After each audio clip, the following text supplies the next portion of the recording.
Club foot का treatment बिना plaster के नहीं हो सकता है क्या?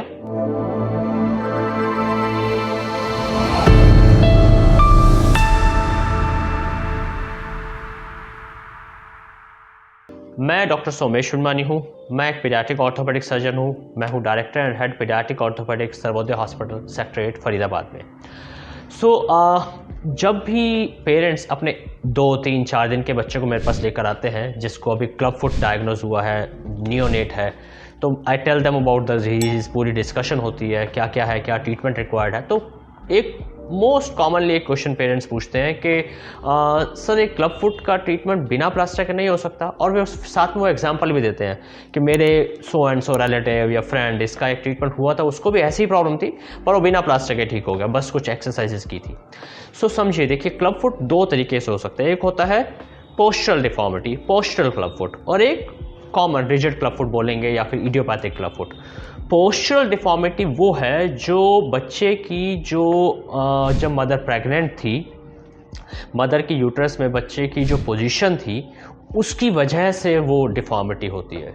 बेसिकली वहाँ पर बच्चे के पैर की हड्डी में या मसल्स में कोई स्ट्रक्चरल डिफेक्ट नहीं है, वो सब ठीक है, लेकिन कुछ चीज़ें पोस्चरल क्लब फुट को प्रीडिस्पोज करती हैं, जैसे पोजीशन, बच्चे की जो पोजीशन है वो एबनॉर्मल हो, ब्रीच प्रेजेंटेशन या ट्रांसवर्स लाई। तो प्रेगनेंसी के समय मदर के यूट्रस में फ्लूइड का कम होना, ओलिगोहाइड्रोमनस हम जिसको बोलते हैं।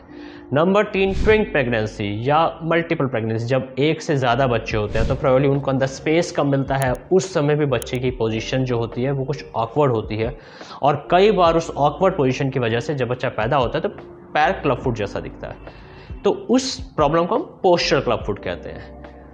पोस्चरल क्लब फुट का ट्रीटमेंट हमेशा प्लास्टर नहीं होता, rather most of the postural club foot के बच्चों को पहले मैं एक्सरसाइजेस सिखाता हूँ पेरेंट्स को कि आप एक्सरसाइजेस करो, और ज़्यादातर पोस्चरल क्लब फुट के डिफॉर्मिटीज़ सिर्फ उस एक्सरसाइज से ठीक हो जाती हैं। हाँ, जिनमें डिफॉर्मिटीज़ ज़्यादा सीवियर हैं, पोस्चरल हैं लेकिन ज़्यादा सीवियर हैं, उनमें प्लास्टर की ज़रूरत भी होती है।